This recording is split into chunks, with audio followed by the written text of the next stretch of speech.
The hum of the building is the first thing that settles into the silence. It is early, the kind of early when the sky is still undecided between night and morning, and the corridors of the State Forensic Lab feel colder than the winter air outside. A single room glows softly behind a half-closed door, and inside, a woman sits alone at a stainless steel table. Papers, sealed envelopes, and plastic evidence bags are arranged before her, as if she has been conducting a quiet ritual for hours. She lifts an old manila folder, its edges curled from decades of handling, and lets her eyes move across the faded handwriting on its cover. The ink is nearly brown now.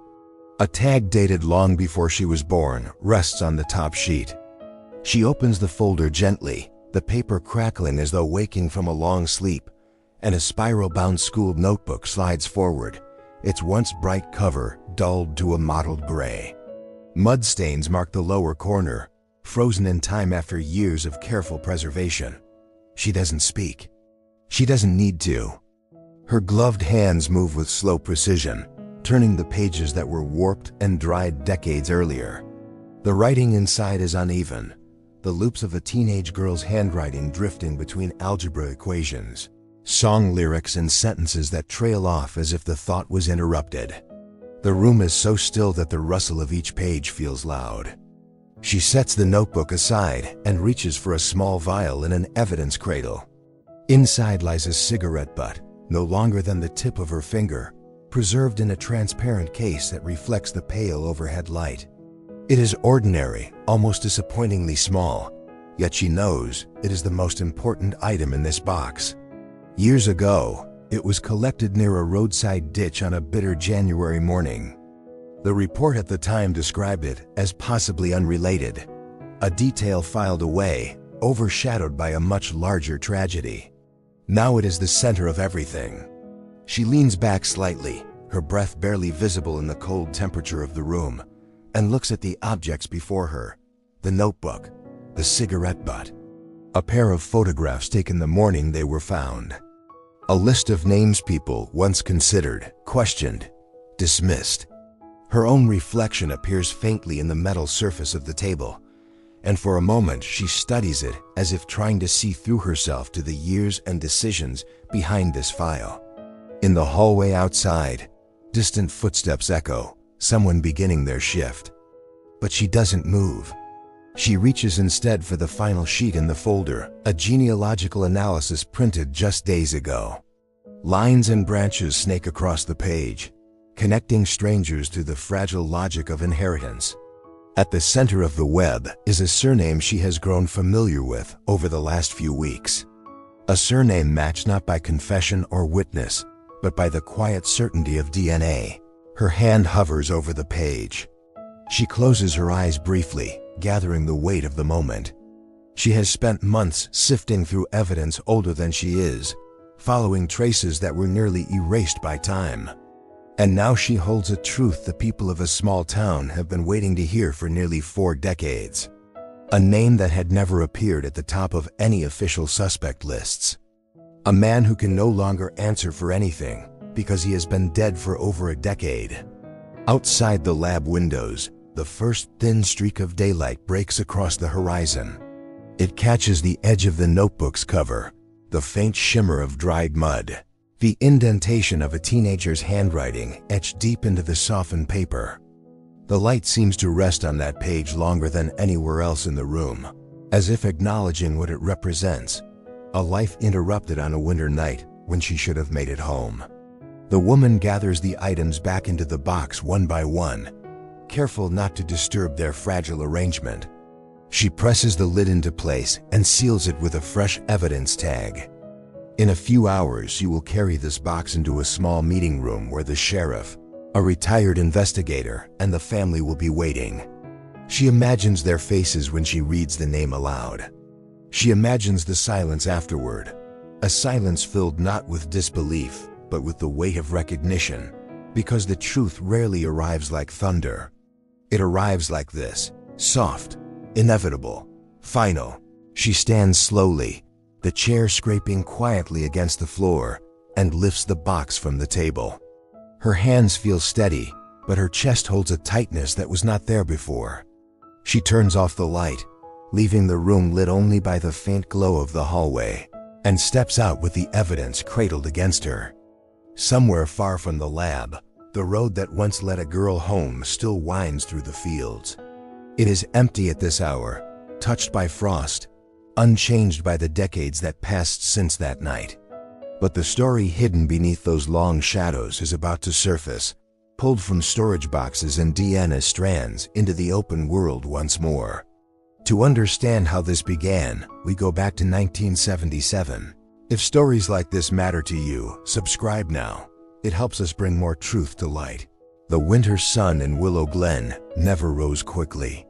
It climbed slowly, pushing a muted amber glow across the frost-covered fields until the rows of harvested stalks looked like thin silver wires stretching to the horizon.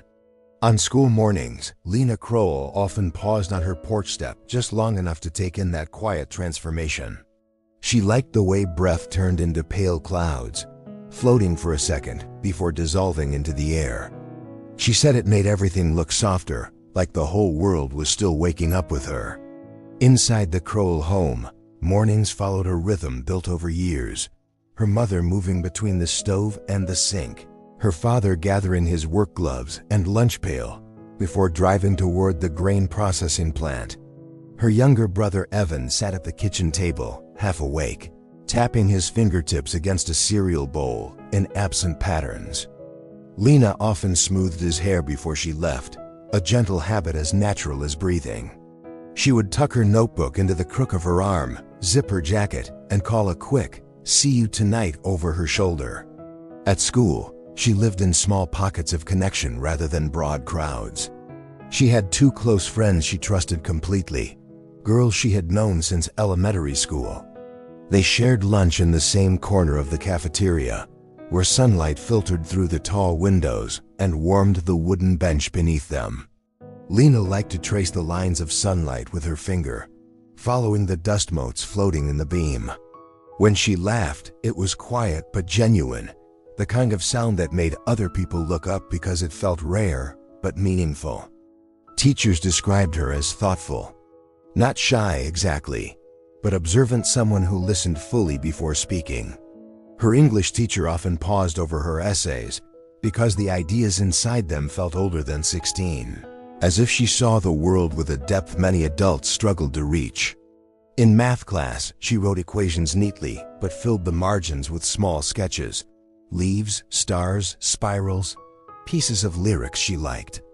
Her spiral-bound notebook, slowly filling with these private marks, became a kind of map of her inner life. The notebook went everywhere with her.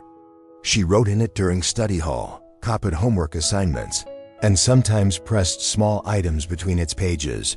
A clover she found on a warm spring day, a torn piece of a friend's note, a ticket stub from a fall football game she attended mostly for the company.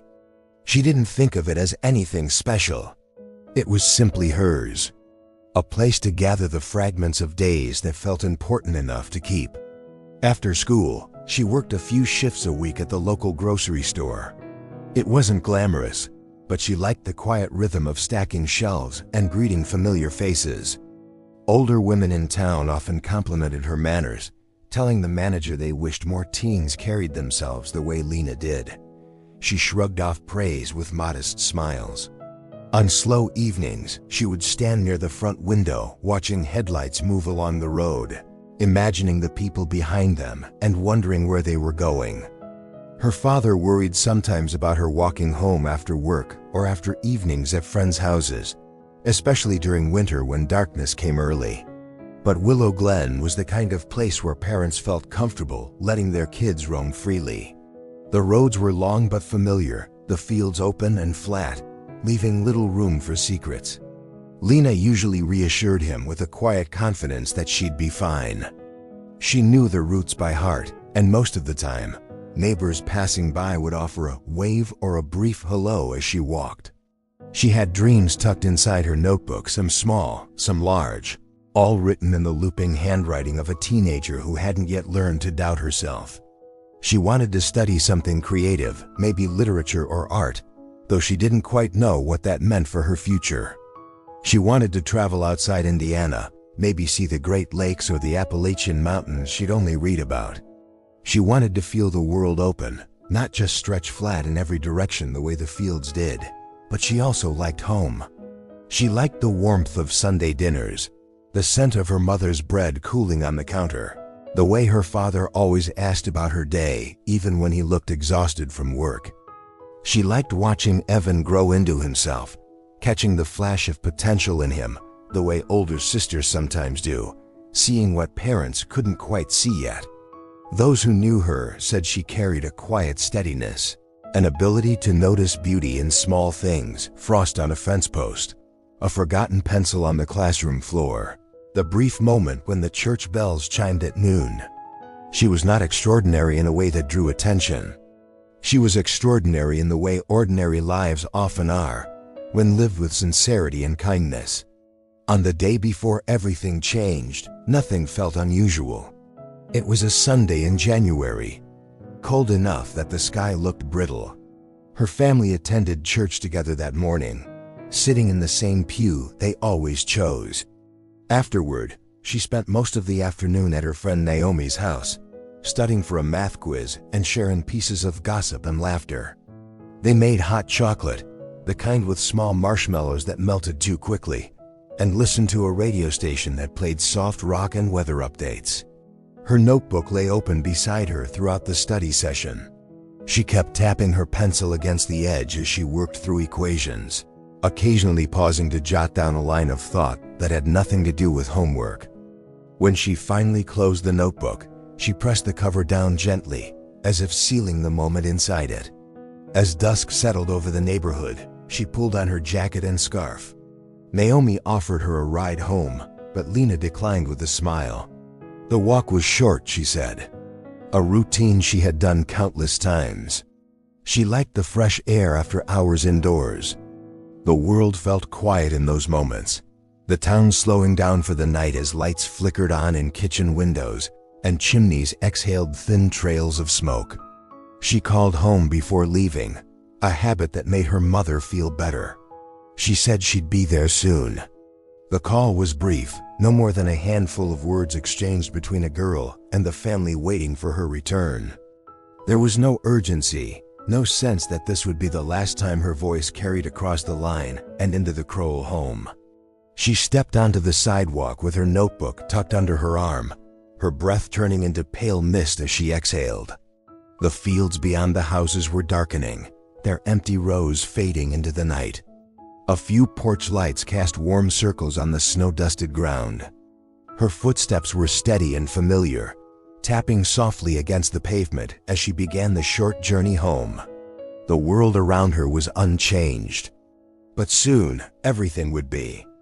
The last traces of daylight had already slipped away when Lena began her walk home that Sunday evening. The winter cold settled quickly in Willow Glen, tightening its grip around the neighborhoods and pushing people indoors. Porch lights flickered on one by one, forming a gentle chain of yellow warmth across the quiet streets. But just beyond the houses, the landscape opened into flat fields and long, unbroken stretches of road where the night gathered more deeply, swallowing sound and color. The timeline of her last movements would later be reconstructed through the fragments people remembered. The time her friend Naomi said goodbye at the door, the phone call she made to her mother confirming she was leaving, and the estimated minutes it usually took her to reach home.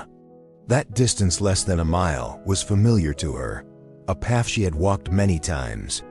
It led along a curve past a vacant lot, then onto a narrow county road bordered by empty fields that whispered faintly when the wind moved through the stubble.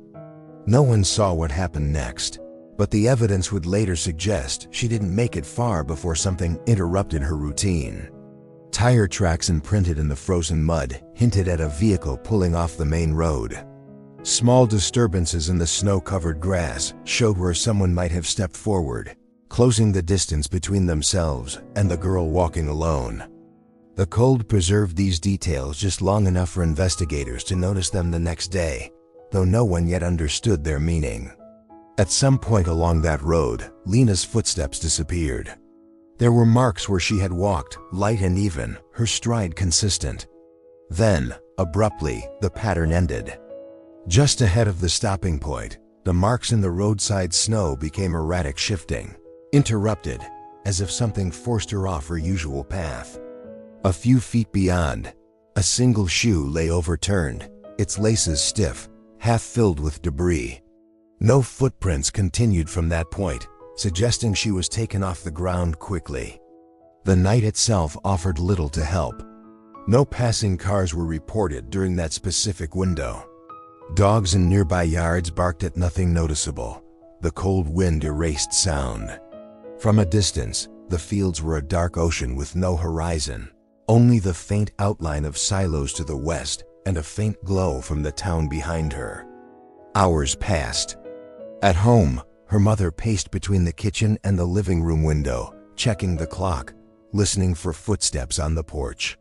Her father tried the customary rational explanations. Maybe Lena stopped to talk with someone.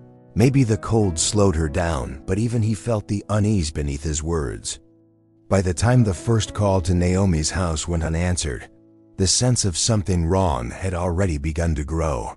Meanwhile, on the dark county road, the world held its silence. A pair of tire tracks froze solid in the mud. A handful of crushed weeds waited unnoticed. And not far from where Lena's path ended, a small spiral-bound notebook lay half-hidden in the ditch, its cover pressed against the earth, as if shielding the pages inside from the night. It was not until early morning that the first sign of what had happened emerged. A farmer named Thomas Keller drove his pickup along County Road 7, heading out to check on a malfunctioning irrigation system. The frost on the windshield blurred the edges of the fields as he moved, and his headlights carved narrow tunnels of light through the lingering darkness. As he approached a stretch of road bordered by a drainage ditch, something pale caught the edge of his vision. He slowed the truck, unsure at first what he had seen. It was common to find debris after windy nights: plastic bags, bits of cardboard, even the occasional discarded tire. But this shape looked different. It wasn't fluttering or shifting with the breeze. It was still, too still. He felt the quiet press against him, an instinct he could not explain urging him to stop. He stepped out of the truck, the gravel crunching beneath his boots. The cold hit him immediately. His breath escaped in pale clouds as he approached the ditch, his eyes adjusting to the dim light. When he reached the edge and looked down, he froze in place. What he saw would become a memory that followed him for the rest of his life. She lay partly concealed by frozen reeds, her body tilted slightly as if she had been placed there rather than fallen naturally. Her coat was crooked on her shoulders, one sleeve twisted. Her hair had gathered frost, the strands stiff and glittering faintly in the early morning light. Her face was still, marked by the cold, her features soft but unmistakably lifeless. He stepped back, one hand covering his mouth. For a moment, he could not move. The world around him narrowed to the image before him: the girl, the ditch, the cold breath of the morning rising like smoke above the fields. He recognized her almost immediately. Everyone in town did. The missing girl whose mother had called neighbors through the night.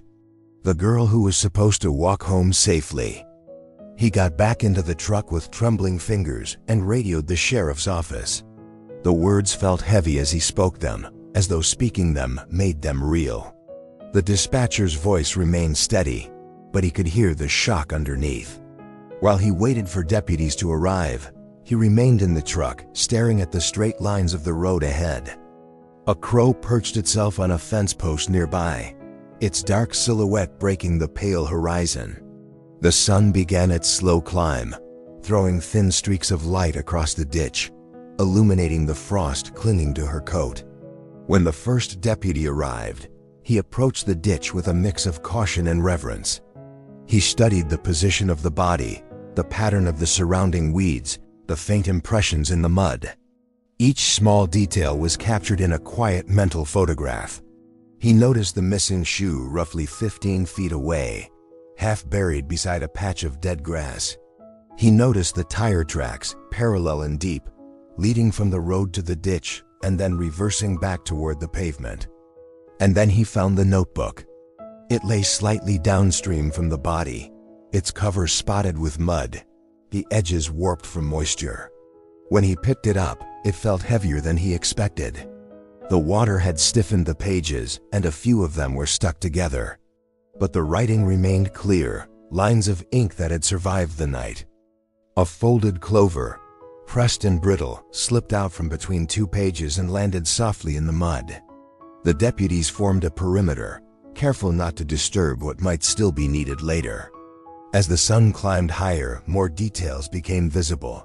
A faint impression in the snow where someone might have kneeled, a disturbed section of reed bed, and a small indentation in the mud that looked like the imprint of a heavy boot. Back at the Crowell house, a patrol car pulled into the driveway, carrying with it the weight of unspoken confirmation. The knock at the door happened just as Lena's mother was reaching for the phone again. There was no dramatic sound, no dramatic gesture, just a quiet, devastating shift in the world they knew. At the scene, investigators worked methodically despite the emotional weight pressing on them. One detail stood out early. There were no clear footprints leading away from the ditch. The ground was soft enough to record impressions from anything that pressed into it, yet nothing suggested that whoever brought her there had walked far. It was as if they had stepped out of a vehicle, carried her, and left the same way, careful, swift, practiced. Another clue emerged when technicians noted the angle of her jacket and the way her scarf had been pulled off center. It looked less like a struggle had occurred at the ditch, and more like she had been placed there after something happened elsewhere. This raised immediate questions about the vehicle, the route, and whether the location had been chosen deliberately for its isolation. But the most puzzling detail came from the cigarette butt found near the ditch. It was discovered close to the reeds, lying upright as if gently placed. It didn't match anything known to belong to Lena, and no one in her family smoked. It seemed almost too visible, resting in a spot where it should have been overlooked or blown away by the wind. The early reports listed it as possibly unrelated. A coincidence. Something dropped days earlier by a passerby. But the technicians recorded it anyway, sealing it with the same care given to all other evidence. The scene slowly emptied as the day went on, replaced by investigators reviewing the details in the quiet rooms of the sheriff's office. Photographs were laid out, maps drawn, and timelines constructed.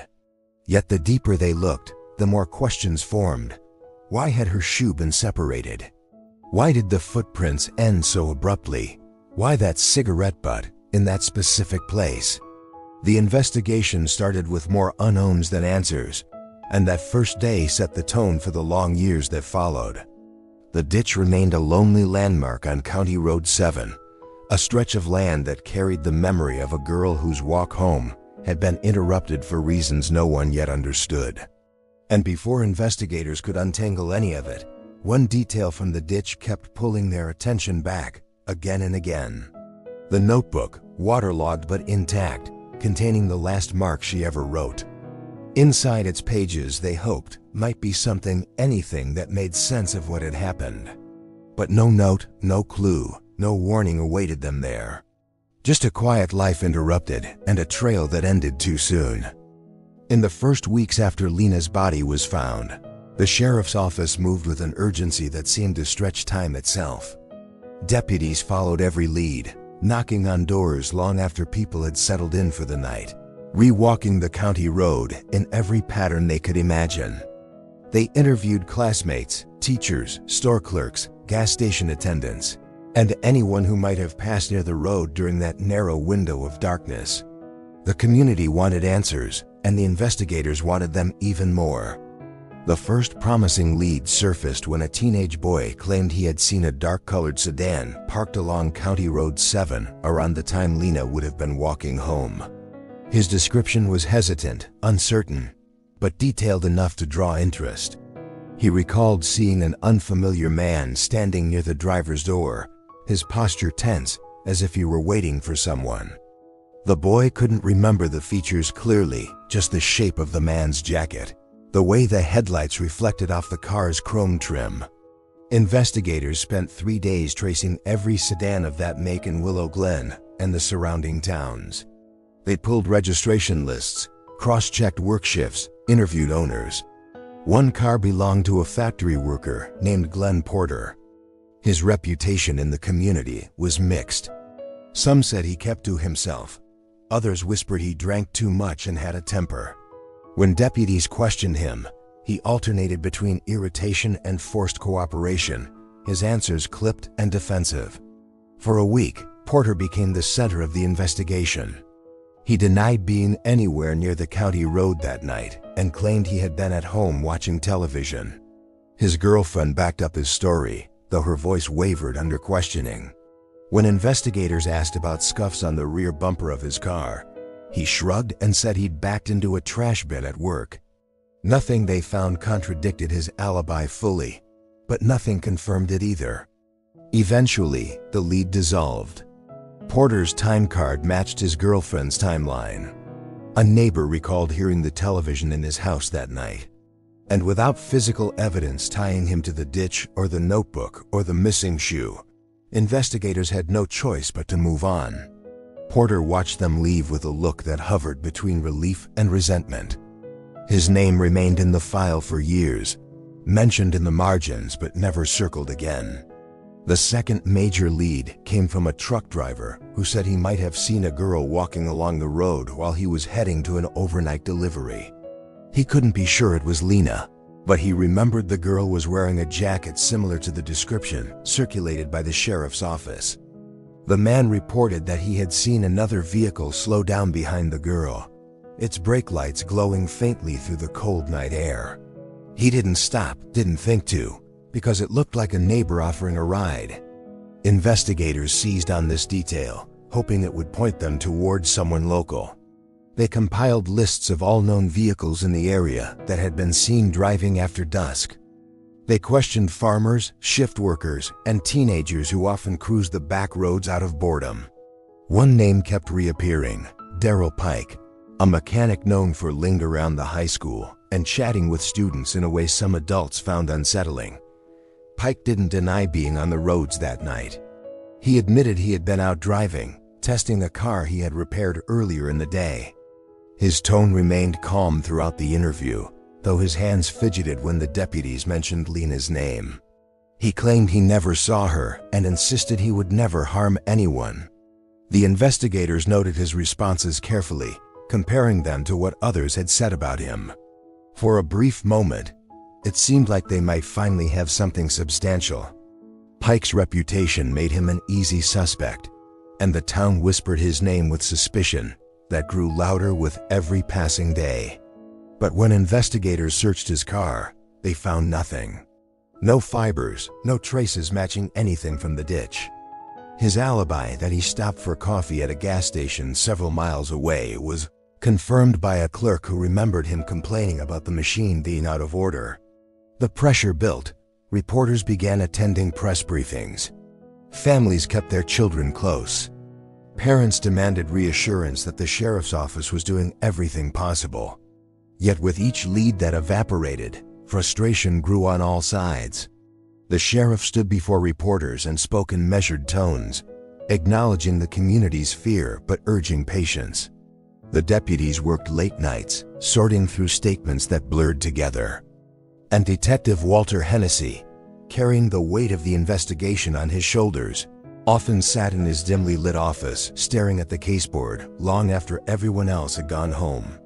He pinned photographs from the ditch, notes about tire tracks, sketches of footprints that ended abruptly. The notebook lay on his desk more often than in the evidence room.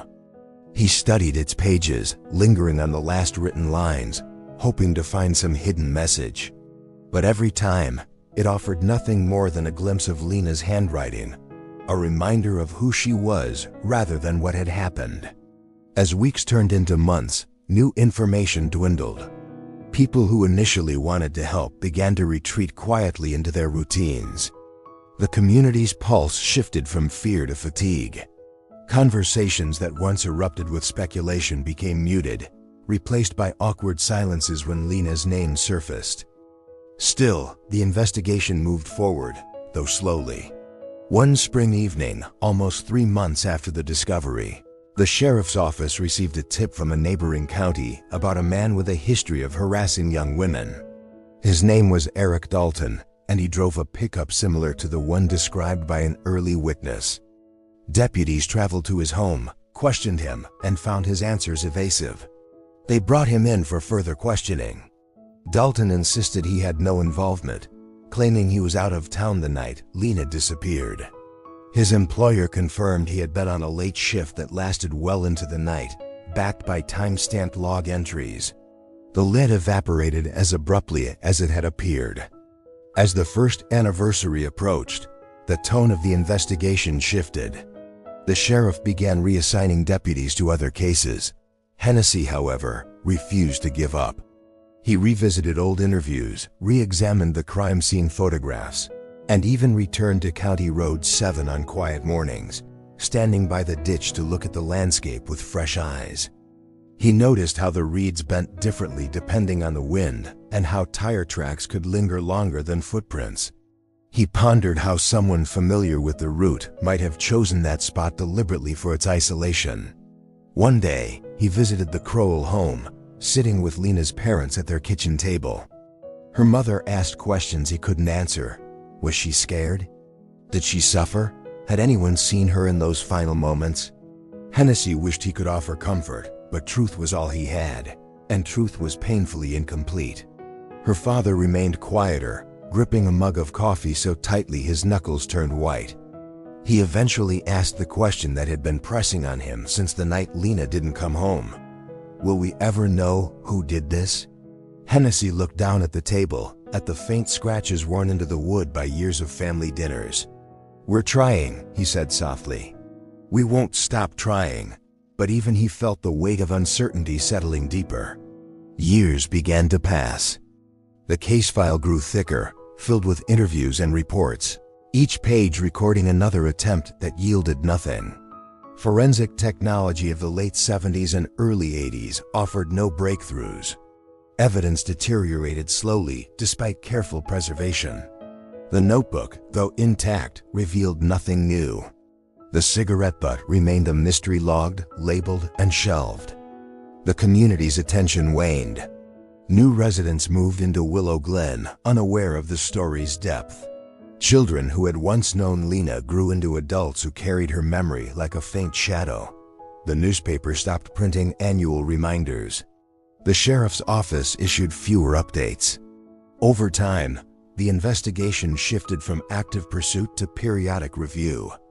Detective Hennessy stayed long after others rotated through different assignments. His hair grayed, his posture sagged, but he continued to revisit the case in quiet moments. He pinned new theories to the board, drew lines between names, and then erased them when contradictions emerged. He once told a colleague, "Some cases don't go cold, they stay warm inside you." That's the problem. The dead ends accumulated. Leads that seemed promising fizzled. Motives that once felt clear dissolved under scrutiny. And though Hennessy never said it aloud, he began to understand the painful truth that the case might remain unsolved for the rest of his career. One late afternoon, nearly 6 years after Lena's death, he sat alone in the sheriff's office. The evidence box rested on his desk, the lid slightly askew. He reached for the notebook, gently lifting it from the box. The dried mud on its corner had hardened into a rough texture. He ran his thumb over it, feeling the ridges. He opened the first page again, reading the familiar pieces of her handwriting. A colleague stepped into the doorway and watched him for a moment before speaking. "Walter, they're talking about closing the file, officially this time." Hennessy didn't look up. He closed the notebook carefully and placed it back in the box. "I know," he said. His voice was quiet, tired. "I'm just not ready to let it go." But the file was closed anyway. It wasn't a dramatic moment, no announcement, no final declaration. Just a quiet administrative decision noted on a form, filed away in a drawer. What remained afterward was silence. Silence in the office. Silence in the Crowell home. Silence on the road where it all began. And somewhere in that silence, the unanswered questions lingered, waiting for a future that no one yet imagined. Time moved differently after Lena's death. In the first year, everything felt sharp and unbearably present. Every chair she once sat in, every coat left hanging by the door, every trace of her handwriting felt like a voice calling from a place just out of reach. Her family lived inside that echo, unable to touch the world without being reminded of the girl who no longer walked beside them. But as the seasons turned, the echo softened, not because the pain diminished, but because life simply refused to freeze in place. Evan grew taller. Judith found new lines on her face that hadn't been there before. Carl's hair faded to gray more quickly than it should have. They didn't talk about the passage of time in front of each other, but each felt it separately, like a private guilt they carried in silence. The Crowell house changed slowly. School photos on the wall gathered dust. A pair of Lena's shoes stayed tucked beneath her bed for years, before her mother finally moved them to a box in the attic, arranging them beside a stack of notebooks and a handful of childhood drawings.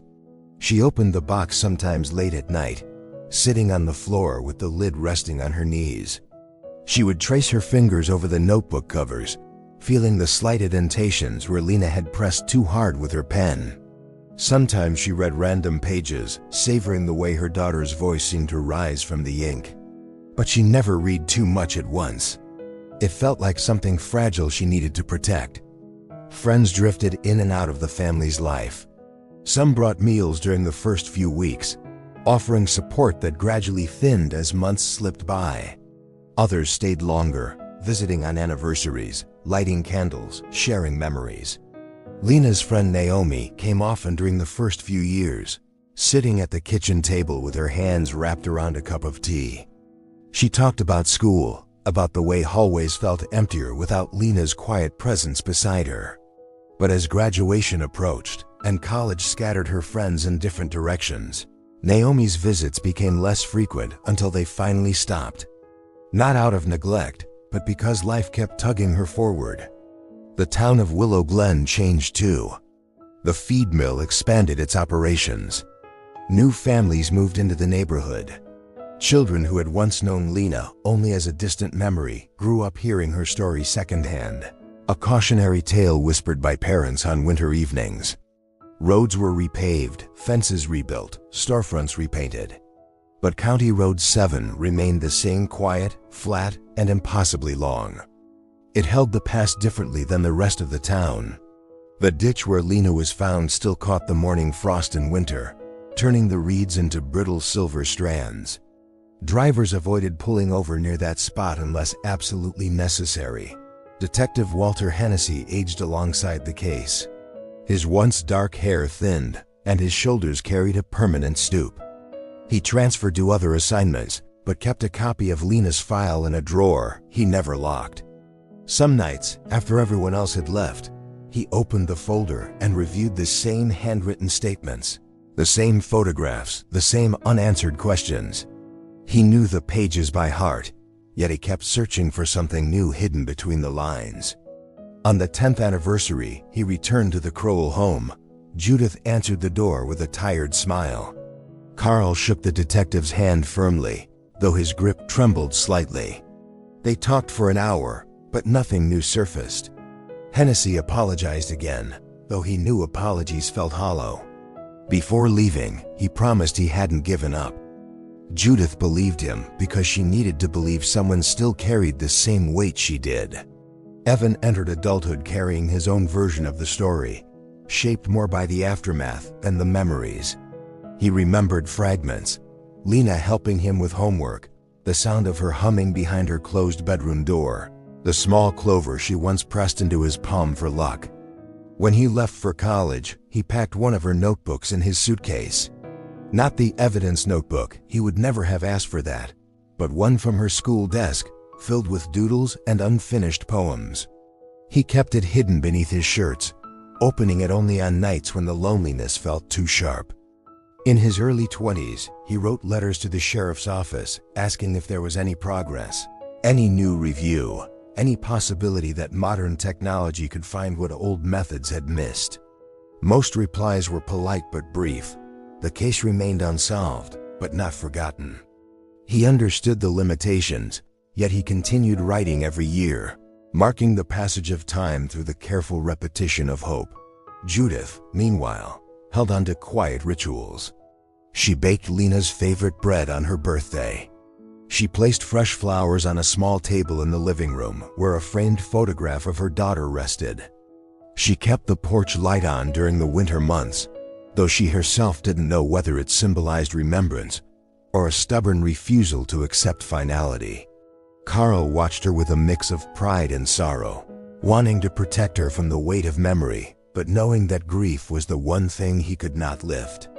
Sometimes they drove past County Road 7, neither speaking as they passed the stretch of ditch where their daughter's life had ended.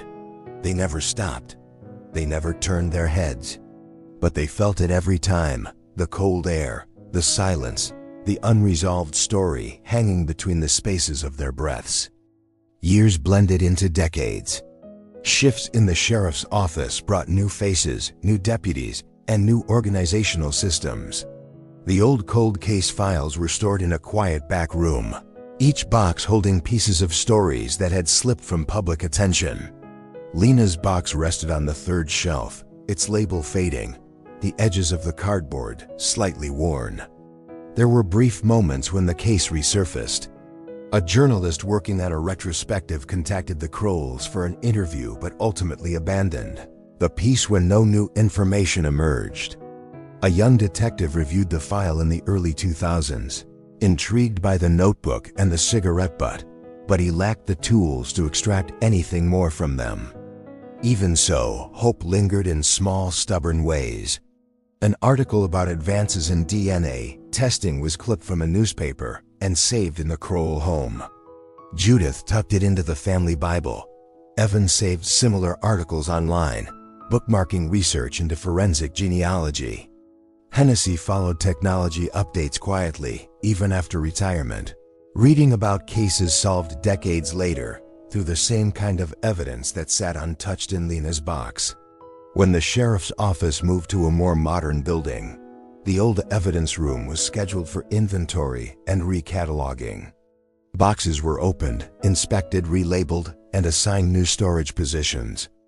A young forensic technician paused when she came across the file marked with Lena's case number. Something about the faded handwriting, the aging folder, and the surviving objects inside made her linger. She placed a small note in the system. Consider reevaluation under new DNA initiative. It was not a formal request. It was barely more than a suggestion. But it was the first glimmer of movement the case had seen in years. Back at the Crowell home, Judith and Carl grew older together. Their steps slowed, their conversations softened, their routines narrowed to simple comforts. Evan visited often, carrying the gentle hesitancy of a son who feared the day his family would grow smaller. Though they rarely spoke about the case aloud, it remained present in their home like a breath that never fully exhaled. On the 35th anniversary of Lena's death, Evan stood alone in the quiet of the family living room, holding a framed photo of his sister. Outside, the winter wind rattled the branches of the bare trees, scattering a thin layer of snow across the lawn. He wondered, as he often did, if truth could still be found. He spoke softly to the photo, promising he hadn't stopped believing. And in a quiet office miles away, a cold case coordinator clicked open a digital file containing a list of evidence eligible for modern processing. Lena's case number appeared near the bottom. The coordinator paused, reading the brief description: preserved notebook, clothing, cigarette butt. Historical significance. Consider for updated DNA extraction. The moment passed quickly, just another administrative decision.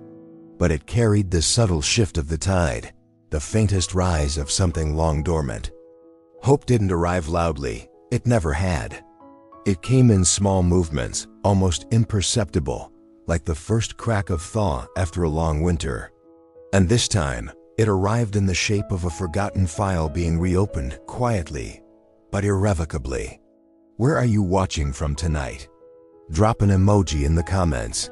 The request came not with fanfare, but as a quiet administrative note at the bottom of a digital spreadsheet. A cold case initiative sweeping across the state required older evidence to be re-examined, part inventory, part scientific opportunity.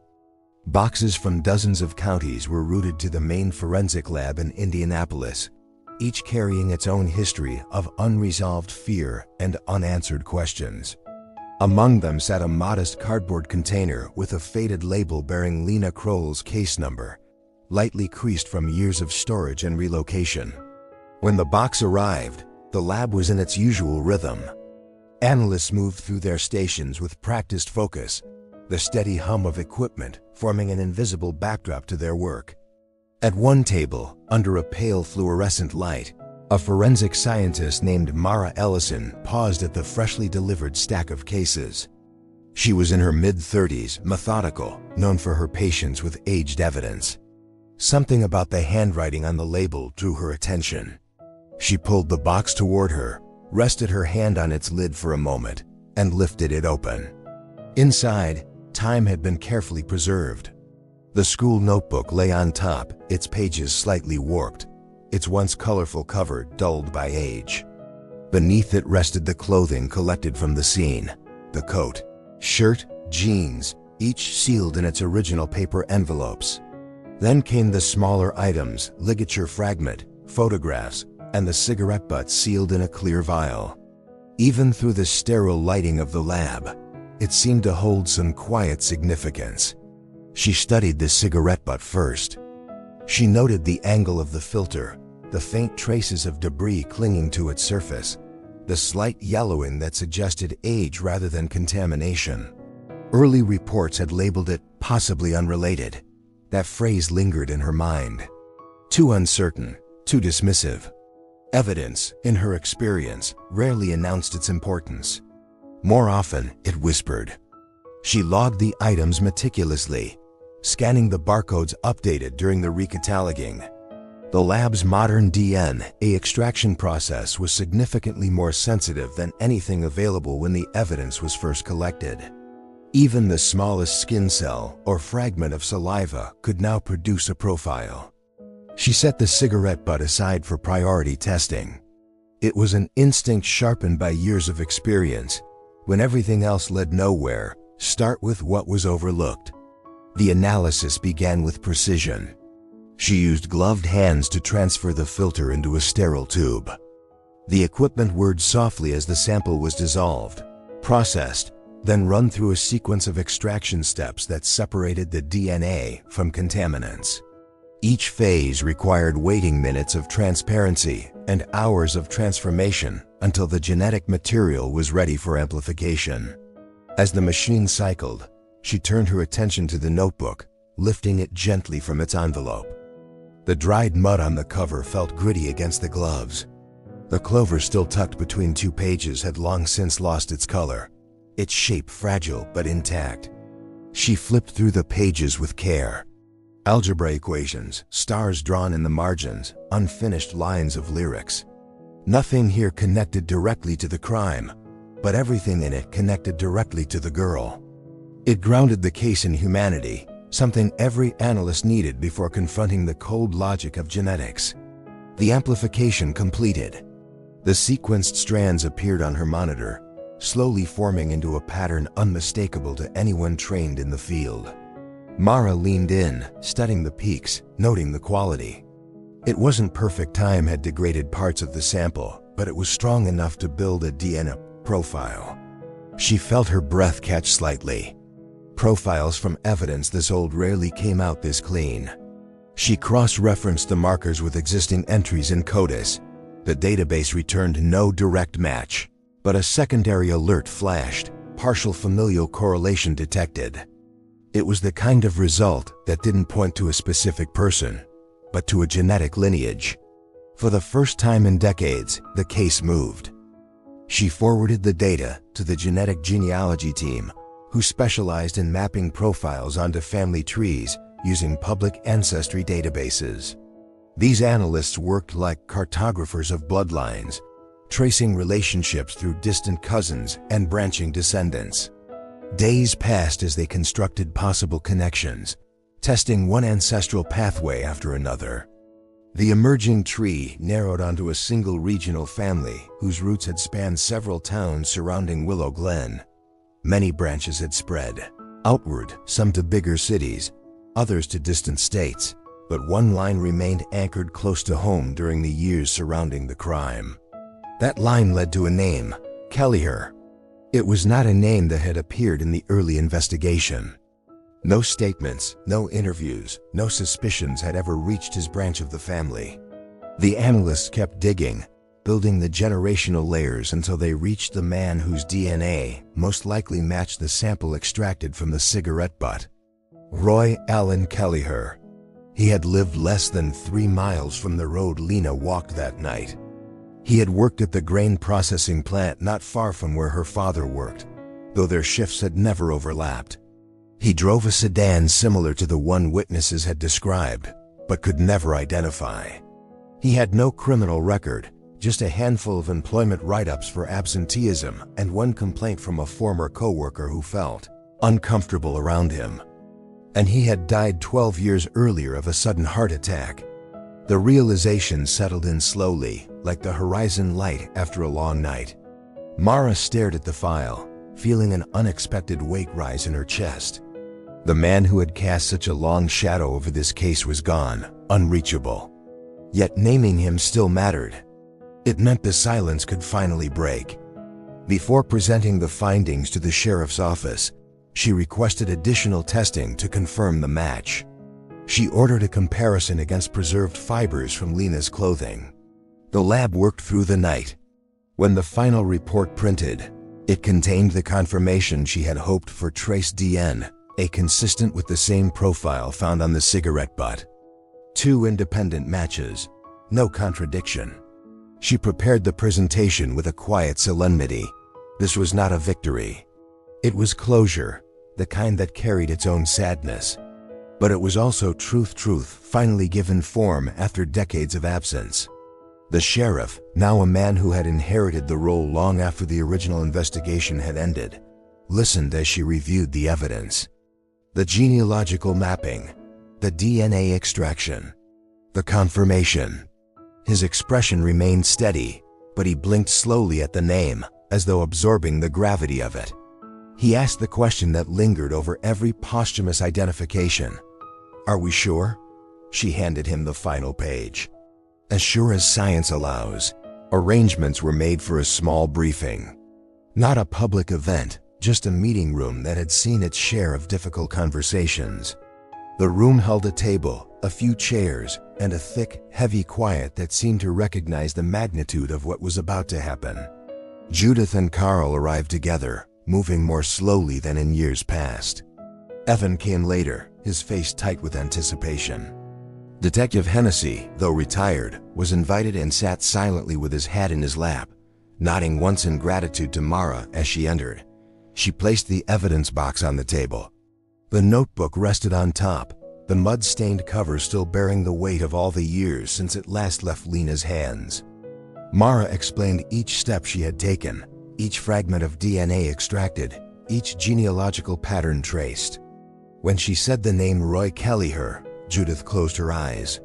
Carl exhaled softly, leaning back as if bracing himself against an invisible wind. Evan asked how they could be certain. She showed him the printouts, the peaks on the graph, the family tree, the confirmation letter from the genealogy team. He nodded slowly, not because he understood each scientific detail, but because the truth had finally taken shape in front of him. Detective Hennessy looked down at his hands. After a long silence, he whispered, "I always hoped we'd get here." No one celebrated. There was no sense of triumph. But the room held something it hadn't held before. Something quiet, fragile, but unmistakably real. It held relief. Later that week, the sheriff's office released a statement to the community. The announcement was brief, respectful, acknowledging both the identification and the fact that the offender could never be brought to trial. Some residents reacted with shock, others with disbelief. Still others with a solemn acceptance that the past had finally returned to be understood. At the Crowell home, Judith placed the returned notebook beside its twin, the one she had saved since Lena's school days. She touched the cover lightly, letting her fingers rest on the curve of her daughter's handwriting pressed into the first page. For the first time in years, she felt the faint stir of peace. Outside, in the cold Indiana morning, the roads stretched as they always had, long, empty, and familiar. But something had changed. The silence that once defined them now carried the echo of truth. Hit the like button if you believe justice always finds its way. In the days following the confirmation of the DNA match, the sheriff's office prepared carefully for what needed to be said. There would be no arrest, no handcuffs, no suspect being led from a house while neighbors stared from behind their curtains. The man responsible had taken his last breath more than a decade earlier, leaving behind little more than employment files, a death certificate, and a shadow that stretched across a winter night in 1977. Yet justice, in its quiet way, still required a public moment. Acknowledgement mattered. Truth mattered. A press conference was scheduled for a Wednesday morning, held in the town's modest municipal building, where announcements about school levies and weather emergencies were usually delivered. Reporters arrived early, setting up notebooks and recorders on the wooden tables. A few residents filtered in as well, people who remembered the case, people who had prayed for resolution, people who simply felt drawn to the room by something they could not name. Judith and Carl sat together in the front row. Their hands were folded in their laps, fingers intertwined, their posture steady but fragile. Evan sat beside them, his jaw tense, his eyes fixed on the podium. He looked older than his years in that moment, carrying decades of longing for a truth he'd never been sure he would live to hear. Detective Hennessy stood quietly in the corner, leaning lightly on his cane. His expression remained solemn, but there was something gentler in his eyes, something softened by the knowledge that the unanswered questions that had shaped his career were finally beginning to settle. When the sheriff finally stepped forward, he carried a stack of papers he didn't need. The words had been rehearsed, refined, and weighed with care. The room fell still as he spoke. After a comprehensive review of preserved evidence, he said, and through the application of modern DNA analysis and genealogical mapping, investigators have identified the individual responsible for the death of 16-year-old Lena Crowell. A hush spread across the room. Some leaned forward. Others clasped their hands more tightly. The offender, he continued, has been identified as Roy Allen Kelliher, a former resident of Kincaid County. Mr. Kelliher is deceased. He passed away in 2003 of natural causes. A soft ripple moved through the room, not shock exactly, but the release of long-held tension. A feeling like exhaling after years of being unable to. The sheriff read through the findings. The DNA extracted from the cigarette butt, the genealogical analysis, the secondary confirmation from fibers on Lena's clothing. He emphasized the certainty of the science, the thoroughness of the review. No speculation, no conjecture, only what could be supported by evidence. When he finished, he turned toward the Crowell family. "We hope this brings you some measure of peace." Judith nodded, tears gathering but not falling. Carl lowered his head. Evan let out a breath he seemed to have been holding for years. Reporters asked questions afterward, most of them straightforward, respectful. Why wasn't Kelliher identified earlier? Were there signs anyone missed? Did he have other victims? The sheriff answered what he could, avoided what he could not, and closed the session with a quiet reminder that the purpose of today was not to reopen wounds, but to acknowledge the truth that had finally emerged. The family was taken to a quieter room afterward, where Mara Ellison waited with the evidence box. She had placed the notebook on top again, knowing how deeply it mattered to them. Judith reached for it as if greeting an old friend, her hands delicate around the edges of the worn cover. Carl watched her, his eyes red but steady, while Evan lingered behind them, absorbing every detail. "This is yours," Mara said softly. "You should have it back." Judith didn't speak for a while. She simply held the notebook against her chest, closing her eyes. When she finally opened them, she looked at Mara and whispered, "Thank you for not giving up." Mara felt the words settle in her, anchoring her work in something deeper than science. She nodded once, swallowing the tightness in her throat. The following weeks brought a different kind of closure. The sheriff's office filed its final report, marking the case as resolved, though not completed in the traditional sense. A small article appeared in the local newspaper, its headline subdued, "Cold case identified through DNA after 38 years." People read it at breakfast tables, at coffee shops, in quiet corners of the library. Some remembered the fear that swept the town all those years ago. Others learned the story for the first time. At the Willow Glen High School, teachers who had once known Lena gathered to talk about the announcement. One brought an old yearbook from the year she would have graduated. Her photo smiled from the page, frozen in a world she never reached. Students walking past the teacher's lounge noticed the hush in the room but kept moving, unaware of the tidal shift taking place inside the hearts of those who stood together.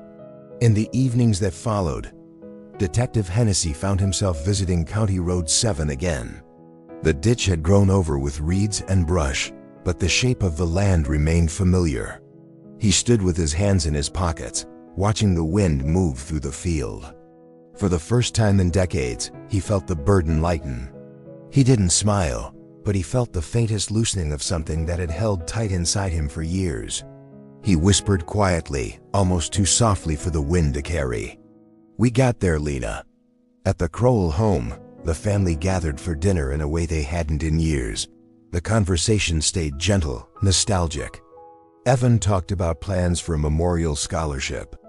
Judith considered donating copies of Lena's notebooks to the local library.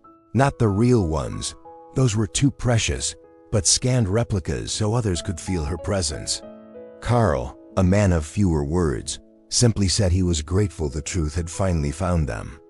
Later that night, Evan stood in his childhood bedroom, the notebook resting on the desk beside him. He flipped through the pages, lingering on the clover pressed there. He imagined Lena walking home with it tucked under her arm, unaware of how far that notebook would travel or how many hearts it would pass through before returning home. He touched the page lightly and whispered, "We didn't forget you." The truth had arrived late, delayed by time, technology, and the silence of a man who would never answer for what he'd done. Yet it had arrived. And for the Crowells, for Hennessy, for the town that had carried the story for so long, that truth, quiet as it was, felt like a verdict of its own. No courtroom scene, no gavel, no confession, but a kind of justice all the same. In the months after the truth finally surfaced, life in Willow Glen settled into a quieter rhythm.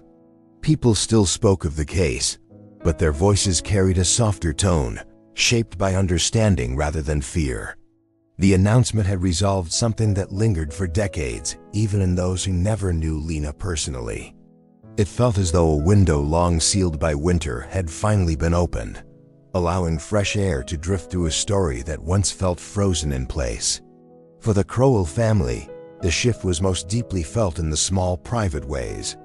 Judith moved through the house with more ease, no longer pausing at the doorway of Lena's room as if standing on a threshold between past and present. Carl began repairing the old fence behind the house, a task he had postponed for years.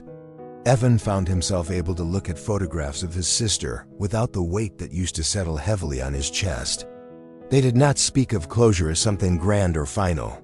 They simply learned to breathe in a different way.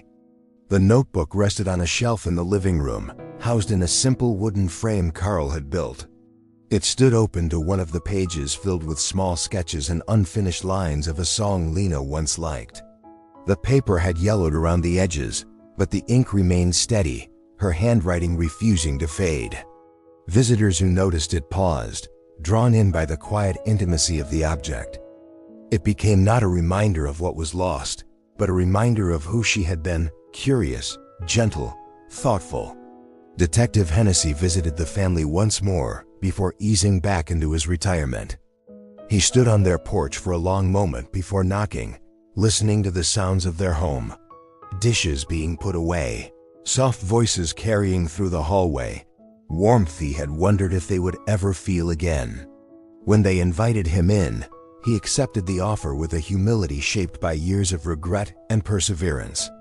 He spoke with them not as an investigator, but as an old friend who had walked with them through the darkest parts of their lives. Later, on a cool spring morning, Hennessy returned to County Road 7. The fields were beginning to show the first hints of green. The ditch where Lena had been found looked different now, softened by the passing of seasons, the tall reeds swaying gently. He stood there with his hands in his pockets, letting the breeze brush against him. The silence no longer felt accusing. It felt like remembrance. In town, a small memorial scholarship was created in Lena's name, funded quietly by donations from former classmates, neighbors, and even strangers who had followed the case for years. The high school opened a reading room with blank journals available to students, pages waiting for thoughts, notes, sketches, dreams. A small plaque dedicated it to Lena, acknowledging how one girl's story continued to touch others long after she was gone.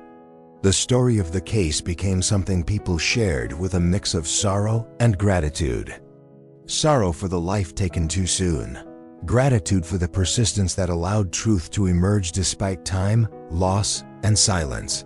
It taught the community that justice did not always arrive in a single moment. Sometimes it arrived slowly, built from fragments preserved by hands that refused to let go. What lingered most was the reminder that even ordinary objects carry extraordinary meaning. A cigarette butt overlooked in the rush of early investigation. A notebook filled with the handwriting of a girl who simply wanted to get home. These items traveled through decades, waiting for the world to be ready to understand them. As summer approached, the fields surrounding Willow Glen swayed under warm winds. The long road where everything began stretched into the horizon as it always had, unchanged in its shape, but transformed in what it represented. A place once defined by loss had become a place where truth finally surfaced. Hope did not erase the past, but it illuminated it. It brought light into the dimmest corners and offered those left behind a way to move forward without letting go of what mattered. And in that gentle shift from darkness to clarity, the story found its quiet redemption. Which case should we tell next?